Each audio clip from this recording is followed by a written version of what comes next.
Grit and determination.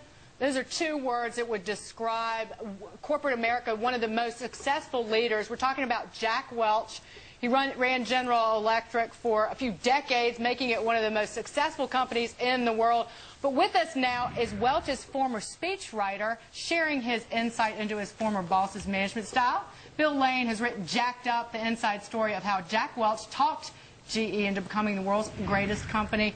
Bill, thanks so much for being here. First thing, though, a dozen books or more written about Jack. Jack wrote two of them, Winning and Straight from the Gut. Do we need another one about Jack? I know he's a fantastic Probably leader. not, but this is the only one that's ever been written by somebody that actually worked with Jack for 20 years. The other books have all been written by outsiders, court historians, or Jack himself. This is another side of Jack Welch that no one has ever seen. It's not a dark side, as some people have implied. It's a different side. And if he's going to continue to be an iconic figure, people deserve to know what he was really like. And this is what he was just really a straight shooter, because this is really just about how do you communicate with people, right? That's the overheard message, is how you...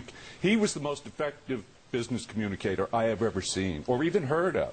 And with some simple principles, he never spoke about anything that he didn't really care about. And in corporate communications today are a horrendous wasteland of boring PowerPoint disasters, boring each other. Jack got rid of all that, and I helped him do it. But we're talking about some salty language, right? When we say straight talking, we're talking about not mincing words and using some colorful words. No, a part of the getting ready for this book was I had to get my 91-year-old mother comfortable with the language she was going to be reading. She goes to Mass every day. Did she sign? Clearly signed off on it. She's read it twice. She loves it now. But I cleaned up the language, believe it or not. I got it down to F-word level from some stuff I can't even spell on there. But that's not what you're saying, though, Bill, is that was just that's not the central tool in the way Jack communicated. No. That was just kind of exemplifies or illustrates how he was very frank. No, I'm not advocating bad language. That place was a locker room for 20 years with Jack. The women were... I have an anecdote in there about him telling the senior woman in the company, no more babies. You're not having any more children. We can't afford you to be taking time off. No daycare was allowed. So all of this stuff is dinosaur stuff.